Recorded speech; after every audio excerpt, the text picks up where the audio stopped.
জেলে হয় রে সূর্যোদয়। সভ্যতার ফুল ফোটানোর মহান আমরা উদযাপন করছি সব, এবং সাথে ওর ভাই তাহমিদ।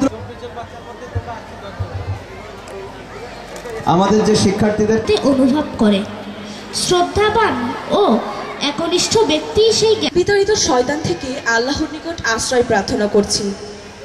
পরম At this stage, Asad bhai, we will receive the newcomer. That is Asad bhai. তাড়াতাড়ি চলে আসেন। আমাদের শ্রেষ্ঠ এরকম এবছর এসএসসি পরীক্ষায় মানব বিভাগে প্রথম স্থান অধিকার।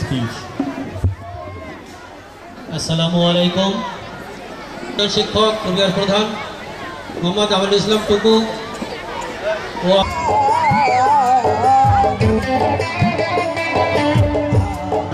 সাতক্ষীরা সরকারি উচ্চ বিদ্যালয়ের এই সবুজ প্রাঙ্গণে একজাক নবীন সময় তিনি আমাদের এই ছোট্ট সোনামণিদেরকে উৎসাহিত করার জন্য এসেছেন। তাদের অনেক ব্যস্ততা, কিন্তু যে ইভেন্ট আছে সঙ্গীত, নৃত্য, একক অভিনয়।